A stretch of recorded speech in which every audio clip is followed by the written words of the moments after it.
retrouvons une fois de plus pour parler économie sur Zoom Eco Live. Mesdames, Messieurs, bienvenue à ce nouveau numéro qui aujourd'hui fera un focus sur le montant qui a été emprunté par le gouvernement en date du 6 juillet 2021.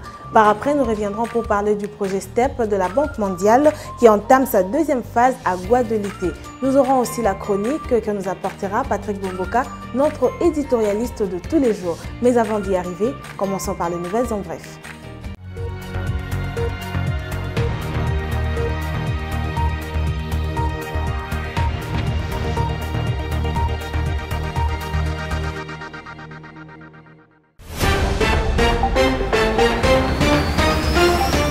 Commençons ces nouvelles en bref avec cette information qui parle de la ministre des Mines, Antoinette Samba, qui conduira du jeudi 8 au samedi 10 juillet 2021 à l'hôtel du gouvernement les assises sur les états généraux des mines de la République démocratique du Congo. Cette annonce a été faite dans un communiqué publié le mercredi 7 juillet 2021 par le ministère des Mines. L'objectif de ces assises est d'évaluer la situation dans le secteur des mines congolaises à tous les niveaux. Parlons cette fois-ci du projet STEP de la Banque mondiale. Financé à hauteur de 445 millions de dollars américains par la Banque mondiale, le projet STEP 2 entre dans sa deuxième phase de travaux dans la ville de Guadeloupe, chef-lieu de la province du Nord, Ubangui. Ce projet consiste notamment à améliorer l'accès aux moyens de substance et aux infrastructures socio-économiques dans 5 provinces du pays sélectionnées. Il cible 1000 communautés dans lesquelles l'on retrouve 2,5 millions de bénéficiaires indirects et 300 000 bénéficiaires directs. Parlons cette fois-ci du gouvernement congolais qui a emprunté 24,140 milliards de francs congolais, soit plus de 12 millions de dollars américains sur le marché intérieur des capitaux en date du 6 juillet 2021, renseigne un communiqué du ministère des Finances. Au cours de la séance d'adjudication ayant abouti au lever de ces fonds, le taux de couverture du montant mis en adjudication est de 283,2% au taux limite accepté de 7,0%. Le taux moyen pondéré, lui, est de 6,56% et le pourcentage adjugé au taux limite accepté de 100%. Nouvelle en bref encore, parlons cette fois-ci de l'UNESCO. L'Organisation des Nations Unies pour l'éducation, la science et la culture est disposée à soutenir l'organisation des États généraux de la presse congolaise. C'est ce qu'a dit le représentant de l'UNESCO en RDC, Jean-Pierre Ibundo, au ministre de la Communication et Médias, porte-parole du gouvernement Patrick Muyaya Katembwe, à l'issue de l'audience lui accordée le mardi 6 juillet 2021. Nous revoilà sur ce plateau. Merci à vous de rester fidèles à Zoom Eco Live. Nous allons prendre la première rubrique. C'est les chiffres clés qui nous ramènera le taux du jour et nous parlera aussi du montant emprunté par le gouvernement en date du 6 juillet 2021. Ça sera avec Benita Mouini. Suivez.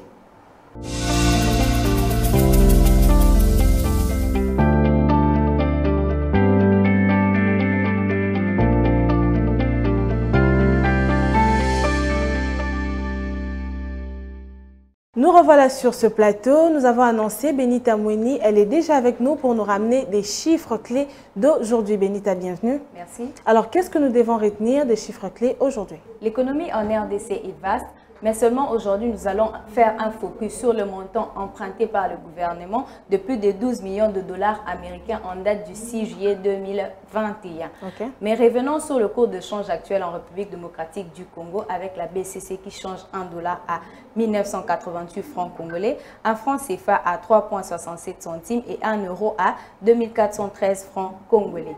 Sur le marché parallèle, nous avons ciblé la commune de Bandalungwa où $1 s'échange à 2000 francs congolais, un franc CFA à 3,67 centimes et 1 euro vaut 2413 francs congolais. Alors, qu'est-ce que nous devons savoir sur cet emprunt du gouvernement sur le marché intérieur des capitaux, ce qui a été fait en date de 6 juillet 2021?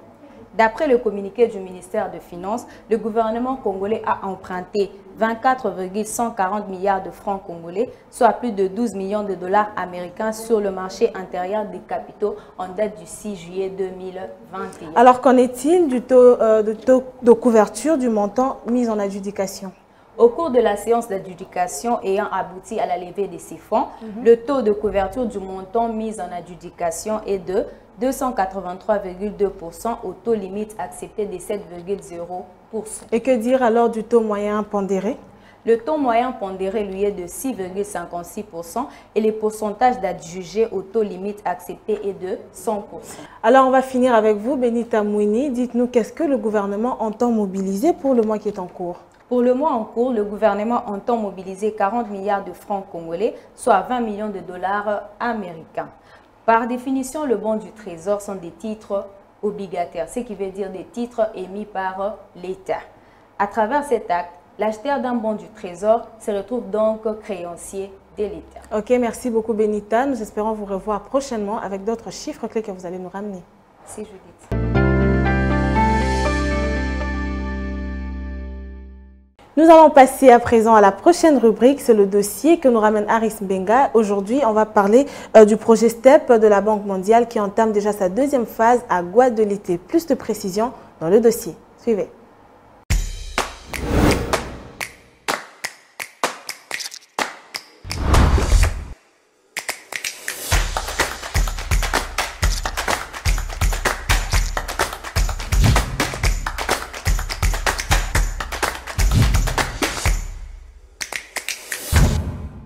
Le dossier du jour, c'est avec vous, Aris, bienvenue. Merci Judith. Alors nous parlons du projet STEP de la Banque mondiale qui est déjà à sa deuxième phase et qui va œuvrer à Guadeloupe. Alors on aimerait savoir pourquoi est-ce que STEP a choisi particulièrement ce coin de la République démocratique du Congo? Alors le projet STEP, qui est un projet financé par la Banque mondiale à hauteur de 445 millions de dollars, est un projet qui a commencé d'abord par sa première phase en 2014, qui était celui de la stabilisation encore de la paix à l'est de la République, qui s'est achevée pas plus tard qu'en juin 2020.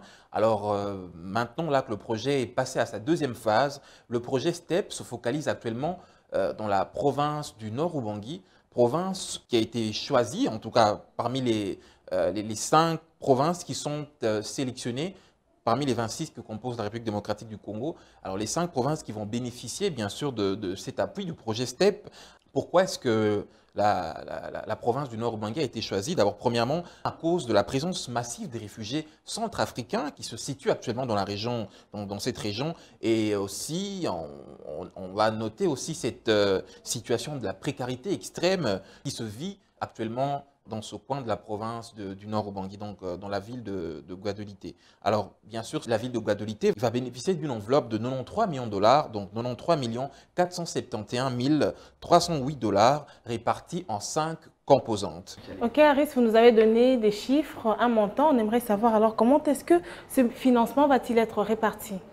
Alors, d'après les explications nous fournies par le Fonds social de la République démocratique du Congo, donc cette agence d'exécution du dit projet, comment est-ce que les 5 composantes vont être réparties? Alors, la première concerne l'appui à la construction des infrastructures sociales qui est financé à hauteur de 29 millions de dollars. Et la deuxième composante concerne les moyens de subsistance ou encore de création d'emplois qui sont respectivement financé à hauteur de 23 millions et 21 millions de dollars, d'abord pour le volet TIMO et ensuite pour le transfert monétaire. La troisième composante concerne évidemment le renforcement des capacités qui est financé à hauteur de 5,5 millions de dollars. Alors, il y a aussi plus ou moins 9 millions de dollars qui seront consacrés à la gestion ou à l'administration du projet, plus 300 000 dollars des activités préparatoires de ce projet. Pour finir, 1,5 million de dollars qui seront affectés à la gestion de conflits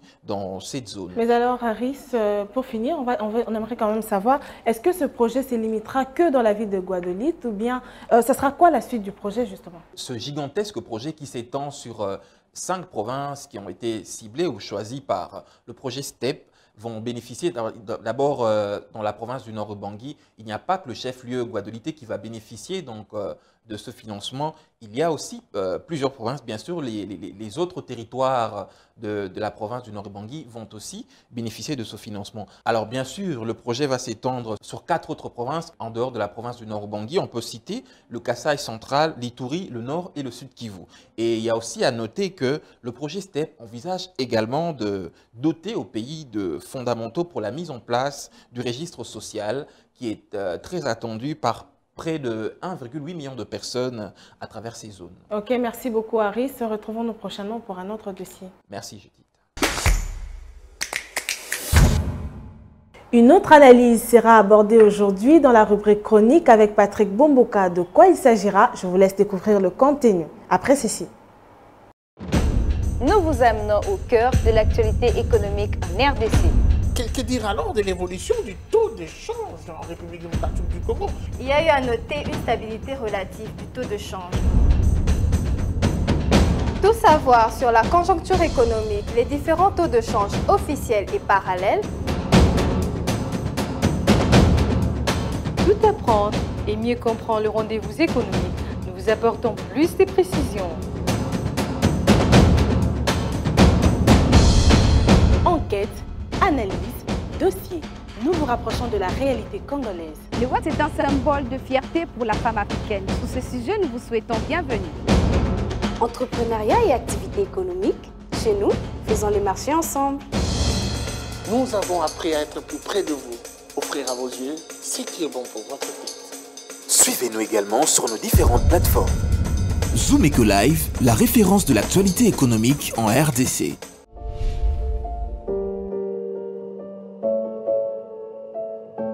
Bonjour. Depuis quelques mois, il s'observe une certaine stabilité de la monnaie et bien entendu, c'est les résultats des efforts accomplis par la Banque centrale du Congo à travers une série de mesures mises en place pour maintenir la stabilité de la monnaie. Quelles recettes la Banque centrale du Congo utilise pour justement parvenir à la stabilité de la monnaie? D'après le directeur général de la Banque centrale du Congo en charge de la politique monétaire, Jean-Louis Kayembe, la stabilité d'une monnaie se fonde sur un certain nombre de paramètres économiques qu'il faille bien respecter. La Banque centrale ayant comme un des rôles importants, celui d'obtenir la stabilité intérieure et extérieure de la monnaie. Il s'ensuit donc que la Banque centrale du Congo reste vigilante sur certains instruments qui sont mis en place pour la stabilité de la monnaie. On en distingue donc 7 mesures particulières à la base du succès observé depuis quelques mois à travers la stabilité de la monnaie. Premier instrument surveillé, la quantité de la monnaie en circulation. M. Kayembe explique qu'il y a un lien étroit entre la quantité de la monnaie et l'augmentation de prix.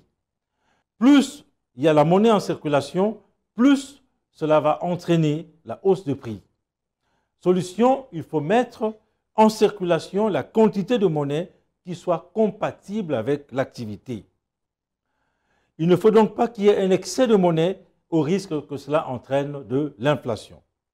L'offre de la monnaie doit correspondre à la demande, explique M. Kayembe. Le deuxième paramètre concerne le fait que les exportations sont aujourd'hui plus élevées que les importations. Cela entraîne une couverture au-delà de 100%. Les réserves d'échange de la Banque centrale du Congo sont donc confortées et la balance commerciale est excédentaire avec un montant avoisinant 1,4 milliard de dollars américains. Troisième solution, c'est l'achat des devises. Il est indiqué qu'au mois de mai 2021, la Banque centrale du Congo a pu acheter plus de 668 millions de devises sans appui à la balance de paiement. Quatrième solution, justement, c'est les appuis à la balance du paiement. À ce niveau, le gouvernement congolais met les bouchées doubles pour finaliser le programme avec le Fonds monétaire international qui vise 1,5 milliard de dollars américains au titre de facilité élargie de crédit. Cinquième recette, il s'agit bien de l'absence de choc exogène. Sixième instrument, il s'agit du pacte de stabilité signé entre le gouvernement congolais et la Banque centrale du Congo qui porte de plus en plus de fruits. Et enfin, la septième solution ayant contribué à la stabilité de la monnaie, c'est bien entendu la tendance haussière de certains métaux.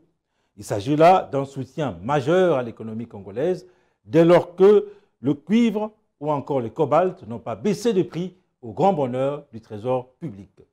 Merci de nous avoir suivis.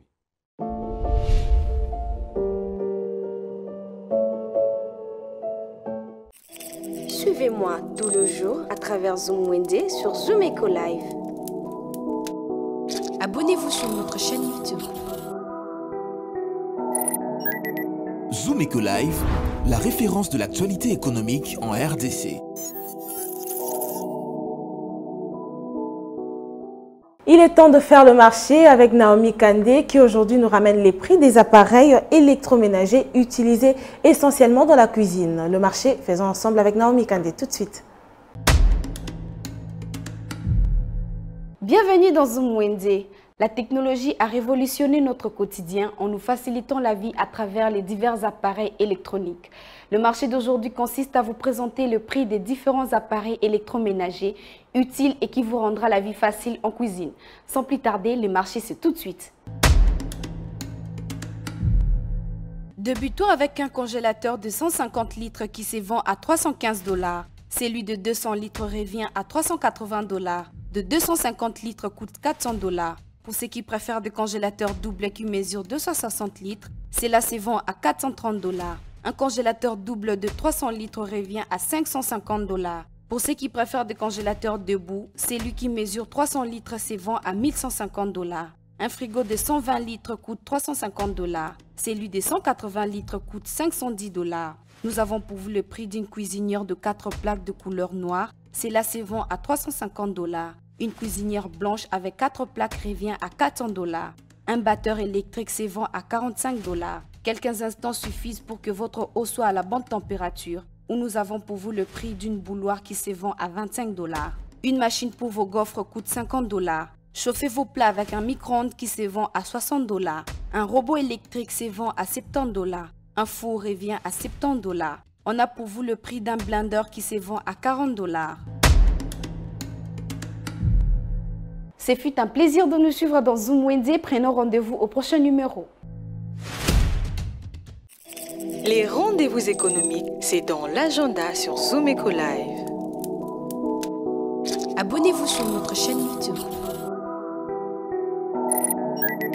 Zoom Eco Live, la référence de l'actualité économique en RDC. Apprêtez à présent votre carnet et votre stylo puisque nous allons noter les différents rendez-vous économiques en vue que nous ramène Adassa Grace dans la rubrique Agenda. Prêt à noter? C'est parti!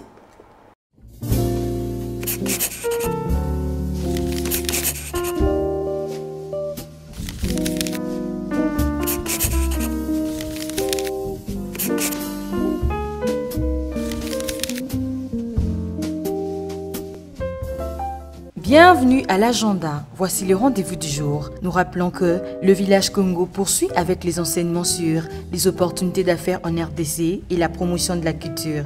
Depuis le 6 juillet dernier, il va se clôturer les samedis 10 juillet prochain à Kinshasa. Un autre rendez-vous, il s'agit des assises sous les états généraux des mines de la République démocratique du Congo qu'organise Madame Antoinette Samba, ministre des Mines, depuis ce jeudi 8 juillet à l'hôtel du gouvernement pour se clôturer les samedis 10 juillet prochain avec comme objectif d'évaluer la situation dans les secteurs de mines congolaises à tous les niveaux. Pour finir, signalons que Kinshasa Farmers et Flea Market organise la foire de l'entrepreneuriat congolais ce vendredi 9 juillet 2021 de 8h à 17h à Kinshasa, Gombe, place de Zovolué. Merci de nous avoir suivis. Au revoir.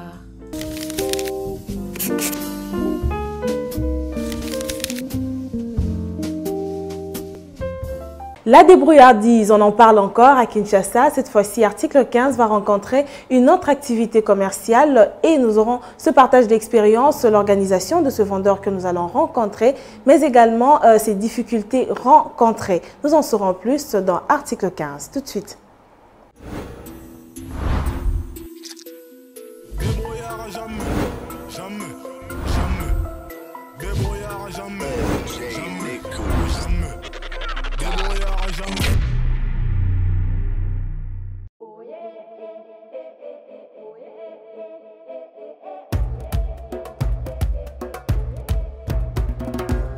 Teka babiloko babengi seconde main na lingala to benga ngomini biloko ya babilokos 6 mois nazoteka babiloko. Bon, tous en affaire, faire à repasser, tous en habilis pour na basi.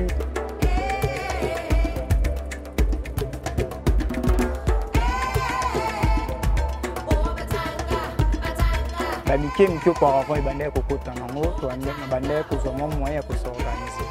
Mais vu que vague ya coronavirus et pour s'organiser vous met comme un peu difficile pour mbongo ezomona sauter et puis na maboko ya bato. Bon na moi mke na zwaka natala non so ndeti nazu ebele makasi nalongola mo muke et sauvenga na ba besoin na ngai mais ndambu na épargnaka mais comme d'habitude na épargnaka.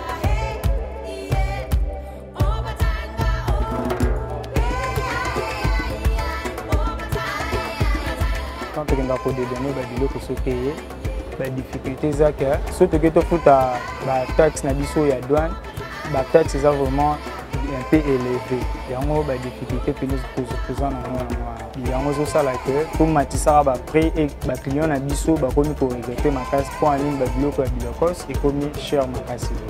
C'est un peu ça ba difficulté tout le temps. Il y a des fois attendez ko tikala ti ba 20h au moins à 20h wana moi papa mon boyando ki akende musala amone eloko mo be atira témoin akita sko ezala été des salaires que soit que musala retourne au monde a sombé eloko wana mais ndeba katela biso wana to komo kan avant to kanya avant to respecter mibeko ya mboka mais mon esko wana ndeko mi ko perturber makasi.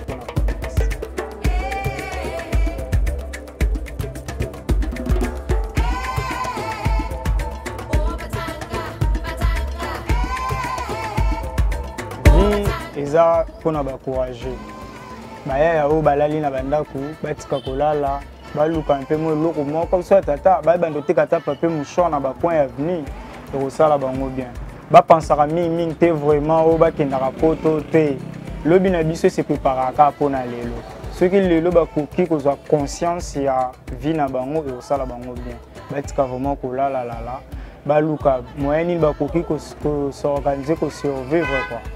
Ba compter vraiment na gouvernement na biso ya Congo. Gouvernement biso ya Congo ezara pona bato dia ba kola na ba âge. Biso ba jeune ba beta biso kara. Bazo vraiment makasi wana ya kolamuka bango moko ba koma ba entrepreneur ya bango moko. C'est un peu ça comme conseil na kopesa ba.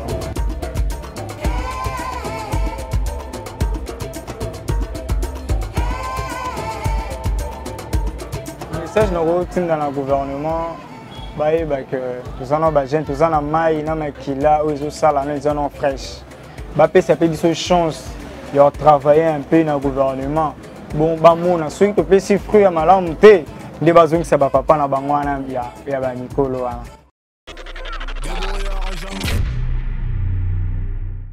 Merci de nous avoir suivis. C'était un plaisir d'avoir passé ce temps avec vous en parlant de l'économie en République démocratique du Congo. Surtout, n'oubliez pas de vous abonner à notre chaîne YouTube, d'activer la cloche de notification et de liker les différentes vidéos que vous y trouverez. Et donc, retrouvons-nous prochainement avec le même plaisir.